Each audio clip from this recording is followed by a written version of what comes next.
बिस्मिल्लाहिर्रहमानिर्रहीम।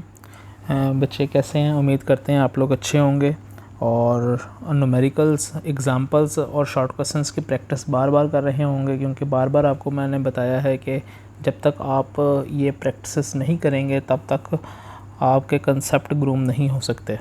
ठीक है, तो आज हम शुरू करने जा रहे हैं अपना P4। उम्मीद करते हैं आपको P4 टेस्ट मिल गया होगा और आपने सॉल्व करके देखा होगा। तो देखते हैं जी, MCQ नंबर 1 क्या है हमारे पास। कहता है an example of SHM is. ठीक है, SHM की एग्जाम्पल बता दें। Motion of bullet, no. ठीक है, मोशन ऑफ क्रिकेट बॉल, ये भी नहीं हो सकती। ठीक है, a steel ball and rolling curve dish, हाँ तो यही है जो आपके पास अक्सर औकात एग्जाम्पल नज़र आती है आपको। आगे देखें जी, सेकंड ऑप्शन, सेकंड MCQ।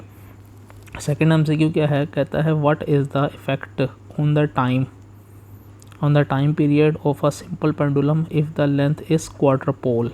अगर लेंथ कितनी हो जाए? क्वाड्रपोल हो जाए। क्वाड्रपोल का मतलब क्या? 4 टाइम्स। तो देखते हैं, हमारे पास फार्मूला जो है that is T is equal to 2 pi square root L/G। ठीक है, तो यहाँ पे हम T डैश जो पुट करेंगे, यानी कि न्यू टाइम पीरियड हमारे पास, जब हमारे पास length 4 times of 4L/G put करें तो ये इसका स्क्वायर लेंगे, अब स्क्वायर रूट लेंगे, आपके पास 2 आ गया। 2 मैं स्टार्ट में लिख देता हूँ, बाकी 2 पाई स्क्वायर रूट L/G आपके पास आंसर आ जाएगा। यानी कि कितना रह गई न्यू में आपके पास? टाइम पीरियड 2T हो गया, यानी कि डबल हो गया। तो हमारे पास जो बेहतरीन ऑप्शन है दैट इज़ बीटा ऑप्शन। ठीक है जी, नेक्स्ट देखें। नेक्स्ट MCQ है हमारे पास थर्ड वाला। कहता है when kinetic energy of a particle executing SHM। ठीक है, एग्जीक्यूटिंग कर रहा है, SHM एग्जीक्यूट कर रहा है इन 1/2 ऑफ इट्स मैक्सिमम। ठीक है, 1/2 ऑफ इट्स मैक्सिमम वैल्यू, यानी कि मैक्सिमम वैल्यू का आधा। The displacement of a particle from the mean position in term of amplitude क्या होगा? तो देखें, काइनेटिक एनर्जी की अगर आप मैक्सिमम वैल्यू देखें ना, पहले तो मैक्सिमम वैल्यू हाफ है ना, लेकिन आप इसका अगर सपोज सबसे पहले मैक्सिमम देख लें तो मैक्सिमम काइनेटिक एनर्जी कितनी होती है? जितनी टोटल एनर्जी होती है। ठीक है, तो आपके पास रिलेशन आपको याद है, टोटल एनर्जी का क्या रिलेशन बनता है काइनेटिक एनर्जी के साथ? तो kinetic energy is equal to total energy into 1 minus X square divide by X not का स्क्वायर। ठीक है, इसने कहा कि हाफ ऑफ इट्स मैक्सिमम, यानी कि टोटल एनर्जी का आधा रह गया, डिवाइड बाय 2 कर दें, इज़ इक्वल टू TE और आगे 1 माइनस एक्स का square divide by X not का स्क्वायर। ठीक है, इसको सॉल्व कर लें, आपके पास क्या आंसर आएगा? तो इसको हम सॉल्व यहाँ पे करते हैं नेक्स्ट पे। देखें जी, इसी को आगे सॉल्व करें, आपके पास बन जाएगा 1/2 इज़ इक्वल टू कितना? 1 minus X square divide by X not का स्क्वायर। ठीक है, ये देखें अब प्लस माइनस हो रही हैं टर्म्स, इसको उठा के इधर ले जाएँ, इसको उठा के इधर ले जाएँ। एक्स का square divide by X not का square is equal to 1 minus 1/2। ठीक है, 1 में से 1/2 निकाले तो आपके पास 1/2 रह जाएगा, बाकी आपके पास x divide by X not का स्क्वायर है।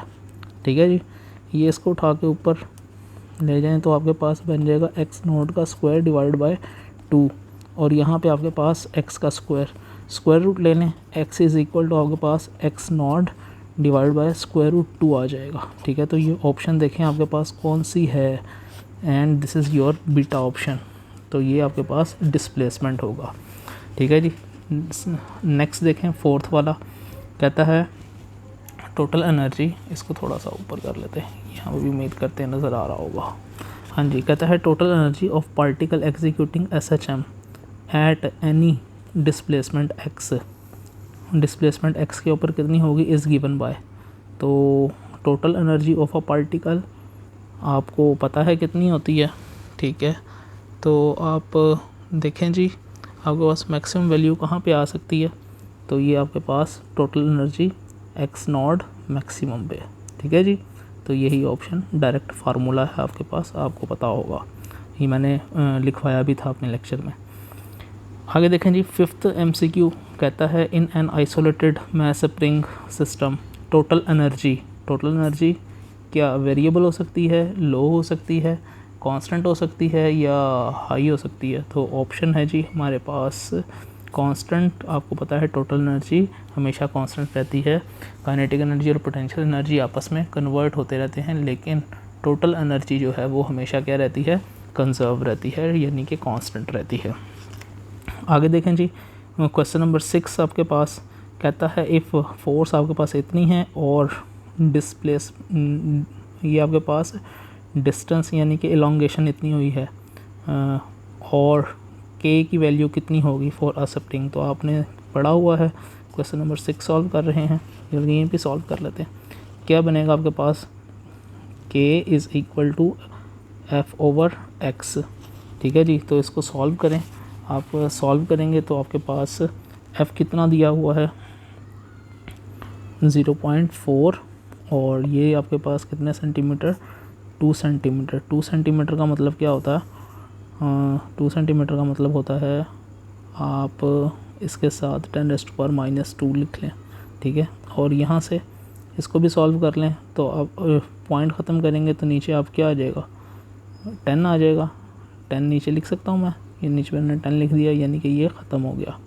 ठीक है जी, तो ऊपर 4 है, ये इससे कटिंग हो गई, 2 रह गया आपके पास, ये -2 है, ये 10 यानी कि -1 रह गया। इसको उठा के ऊपर लेके जाएंगे तो 2 × 10 हो जाएगा ऊपर जाके। ठीक है, तो ये आपके पास 20 और यूनिट आपके पास न्यूटन पर मीटर आ जाएगा। ठीक है, that is your option beta. ठीक है जी, नेक्स्ट MCQ देखें। नेक्स्ट MCQ है 7, कहता है अ simple pendulum is vibrating in a evacuation chamber. Evacuation chamber के अंदर क्या कर रहा है, सिंपल हार्मोनिक ऑसिलेशन परफॉर्म कर रहा है, यानी कि पेंडुलम जो है सिंपल हार्मोनिक मोशन परफॉर्म कर रहा है। तो इसने 4 ऑप्शन दी हैं और कहता है oscillate for ever with the same frequency. हाँ जी, क्योंकि सेम फ्रिक्वेंसी से मूव करता रहेगा, वहाँ पे कोई इसको फ्रिक्शन का सामना नहीं करना पड़ेगा। ठीक है, आइडियल केस हो गया। 8 वाला देखें जी, आपके पास कहता है if the spring constant is k cut into 2 equal parts. ठीक है, तो then constant will be double हो जाएगा। आपको मैंने सिखाया था कि स्प्रिंग कांस्टेंट लेंथ के इन्वर्सली प्रोपोर्शनल होता है, यानी कि अगर कट किया तो लेंथ हाफ रह गई, स्प्रिंग कांस्टेंट डबल हो जाएगा। ठीक है, 9 वाला MCQ देखें, कहता है damping is a process where by energy is lost by energy का लॉस्ट होता है कहाँ पे, बॉडी के अंदर। बीटा ऑप्शन ऑसिलेटिंग सिस्टम के अंदर, तीसरा स्ट्रिंग या ऑल ऑफ दिस। तो आपने पढ़ा हुआ है कि ऑसिलेटिंग बॉडी ही है जो कि डैम्पिंग परफॉर्म करती है, तो यहीं पे ही होगा। ठीक है, आगे 10 वाला MCQ देखें, ये डायरेक्ट डेफिनेशन लिखी हुई है, the mark increase in its time period of a body by application of force whose time period is equal to the natural time period of the is known as resonance. ठीक है, direct definition है, आपने पढ़ी हुई है। आगे 11 वाला देखें जी, कहता है when a potential energy of a particle executing 1/4 of its value then the displacement in the term of. तो आपने क्या निकालनी है, डिस्प्लेसमेंट निकालनी है। ठीक है, तो देखें कब निकालनी है, जब पोटेंशियल एनर्जी कितना हो, 1/4 हो मैक्सिमम वैल्यू का। ठीक है, 1/4 of maximum value potential energy की भी कितनी होगी, जितनी टोटल एनर्जी की होती है। तो हमने रिलेशन पढ़ा था, रिलेशन लिखें जी। रिलेशन क्या होता है, potential energy is equal to 1/2 k x not का स्क्वायर, और इसको हमने मल्टीप्लाई कर दिया था एक्स से, x square divide by X not का स्क्वायर। ठीक है ना, ये हमने इसे मल्टीप्लाई कर दिया था, यानी कि एक्स नॉट से यहाँ पे भी मल्टीप्लाई किया और यहाँ पे भी मल्टीप्लाई किया, तो यानी कि इसके साथ एक्स था, तो आप इस तरह से कर लें 1/2 के एक्स का स्क्वायर, एक्स नॉट का स्क्वायर, ये आपके पास तो आ गया टोटल एनर्जी। टोटल एनर्जी इसकी जगह पे लिख ली, और ये आपके पास एक्स स्क्वायर एक्स नॉट का स्क्वायर, ये आपके पास पोटेंशियल एनर्जी आ गई। ठीक है जी, तो ये आपके पास रिलेशन हमने पहले बनाया हुआ है लेक्चर के अंदर। तो इसी से ही आगे देखें, आपने क्या करना है, 1/4 पुट करनी है total energy. Total energy maximum होती है, टोटल एनर्जी का 4th पॉइंट पुट कर दिया, टी ई एक्स नॉट का square divide by X not का स्क्वायर। ठीक है जी, तो टोटल एनर्जी से गई। ठीक है, और बाकी क्या रह गया, 1/4 इज़ इक्वल टू एक्स का स्क्वायर एक्स नॉट का स्क्वायर। ठीक है जी, तो आप यहाँ से देखें, इसको उठा एक्स हमने निकालना है, इसको उठा के इधर ले जाएं, cross multiplication x is equal to x not का स्क्वायर डिवाइड बाय 4, स्क्वायर का रूट ले लें, आपके पास एक्स नॉट आ जाएगा डिवाइड बाय स्क्वायर रूट 2 आ जाएगा। ठीक है, तो ये आपके पास एक्स की वैल्यू आ गई, x divide by X not का स्क्वायर। तो यहाँ से जी, बल्कि इसका 4 का स्क्वायर लेंगे तो आपके पास सिंपल 2 आएगा।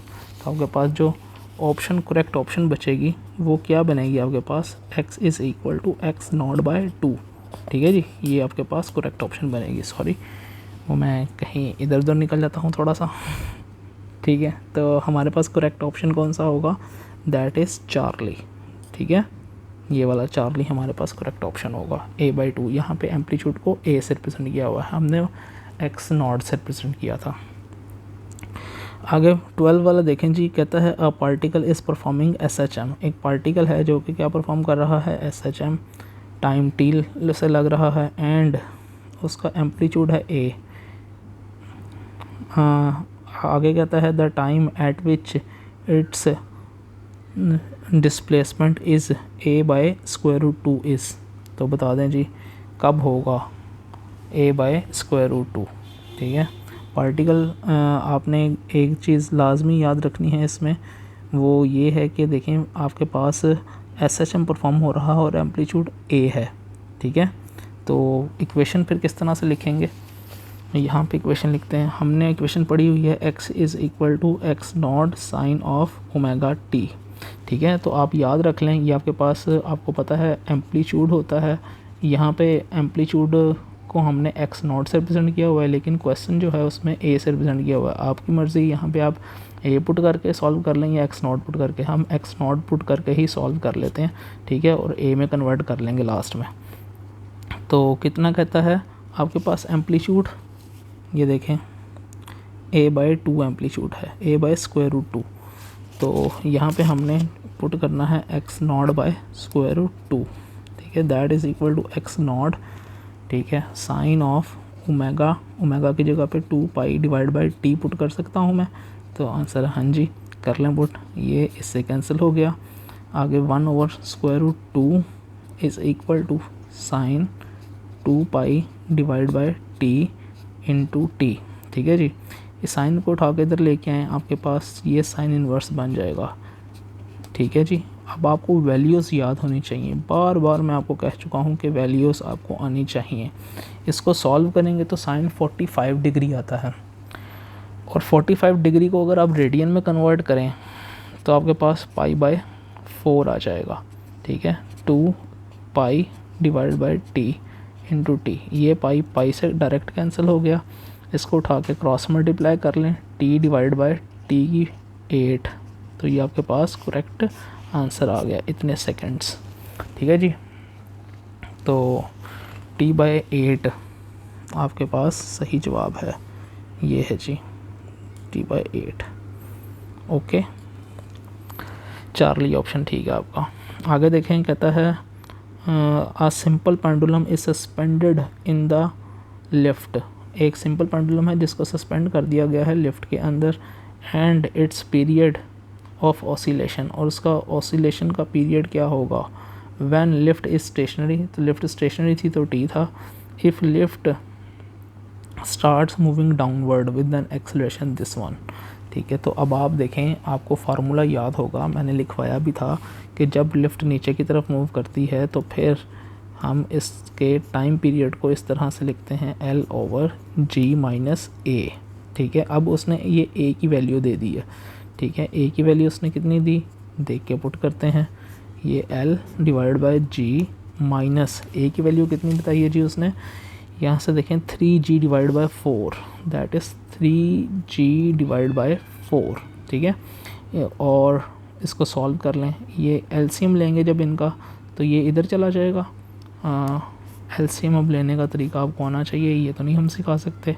ये 4G माइनस 3G कितना हो गया, सिंगल G डिवाइड बाय 4 हो गया, ठीक है जी, 2 पाई और ये T, ये 2 पाई और ये 4, इसको उठा के ऊपर ले जाएंगे तो ये 4L डिवाइड बाय G बन जाएगा, ठीक है। ये T आ गया आपके पास, ये मैं T डैश कह देता हूँ क्योंकि ये नया टाइम पीरियड बन रहा है ना आपके पास। तो T dash is equal to 2 pi, आगे ये देखें 4 को, ये 4 है, 4 का स्क्वायर रूट लेंगे, बाहर जाके ये 2 बन जाएगा, ठीक है। तो ये आपके पास square root L over G आ जाएगा और ये 2, ये जो बाहर गया था वो यहाँ पे लिख लिया हमने, ठीक है, क्योंकि जगह नहीं है हमारे पास। तो आपके पास जो टाइम पीरियड आया दैट इज़ 2T, तो टाइम पीरियड आपके पास कितना हो गया, डबल हो गया, ठीक है। तो आपके पास जो सही ऑप्शन बनेगा दैट इज़ बीटा ऑप्शन, ठीक है, अल्फ़ा नहीं बीटा ऑप्शन आपके पास ठीक बनेगा, ठीक है। नेक्स्ट देखें जी, नेक्स्ट है हमारे पास 14 कहता है a body execute SHM such that its velocity at mean position is 1 metre per second and acceleration at one of its extreme is this one, calculate the time period, ठीक है जी। तो आपने सबसे पहले देखना है कि अब आपको गिवन क्या क्या है, यानी कि आपको गिवन है velocity at mean position, velocity mean position के ऊपर मैक्सिमम होती है, यानी कि आपको ये V मैक्स गिवन है, ठीक है। क्या गिवन है, V maximum, okay. And acceleration, और एक एंड का एक्सेलरेशन गिवन है आपको, ये आ गया आपके पास जी एक्सेलरेशन। कहता है अब आपने टाइम पीरियड बताना, ठीक है। तो टाइम पीरियड इसे बताते हैं, वो सिंपल सा क्वेश्चन लग रहा, इधर ही सॉल्व कर लेते हैं थोड़ी सी जगह पे। देखें ज़रा, आपके पास A इज़ इक्वल टू, आपने फार्मूला पढ़ा हुआ है, A is equal to omega square x not, पढ़ा हुआ ना फार्मूला। तो आपने, ये तो हो गया आपके पास एक्सेलरेशन निकालने का फार्मूला, इसको हम A कह देते हैं, ठीक है। एक और इक्वेशन है छोटी सी, वो भी आपने पढ़ी होगी लाजमन, वो है जी हमारे पास V मैक्सिमम की। V मैक्सिमम होता है आपके पास एक्स नॉट ओमेगा, ठीक है, पढ़ा हुआ है बिल्कुल। तो यहाँ से एक्स नॉट की अगर आप वैल्यू निकाल लें, क्योंकि आपके पास यहाँ पे एक्स नॉट गिवन नहीं ना, आप अगर यहाँ से एक्स नॉट की वैल्यू निकाल लें तो आपके पास आ जाएगी x not is equal to V max divide by omega, ठीक है। इसको उठा के पुट कर लें ये इक्वेशन नंबर A के अंदर। तो जब आप इसमें पुट करेंगे आपके पास A is equal to V max, ठीक है, डिवाइड बाय ओमेगा बन जाएगा। और यहाँ पे ओमेगा का स्क्वायर पहले भी है, तो एक ओमेगा इसके ओमेगा स्क्वायर से कैंसिल हो गया, तो आपके पास नई बनने वाली equation A is equal to कितनी आ जाएगी, ओमेगा और V, और सॉरी ऊपर ओमेगा नहीं, ऊपर ही ओमेगा आएगा, ओमेगा का स्क्वायर कैंसिल हुआ ना, एक ओमेगा मौजूद है, और ये V मैक्स, ठीक है। तो ये A कितना आपको बताया हुआ है, ठीक है, A आपको जो बताया हुआ है दैट इज़ 1.57, ठीक है। और ओमेगा कितना आपको बताया हुआ है, ओमेगा की वैल्यू आपको नहीं गिवन, लेकिन उसने आपसे क्या मांगा है, टाइम पीरियड मांगा हुआ, ठीक है, टाइम पीरियड मांगा हुआ है, ये देखें पीरियड। तो इसकी जगह पे हम 2 पाई डिवाइड बाय T लिख लेते हैं। V मैक्स उसने आपको कितना बताया हुआ है, दैट इज़ 1। तो इसको सॉल्व कर लें, इसको उठा के इधर लें, बाकी सबको उठा के इधर नीचे ले जाएं, तो देखें आपके पास आ जाएगा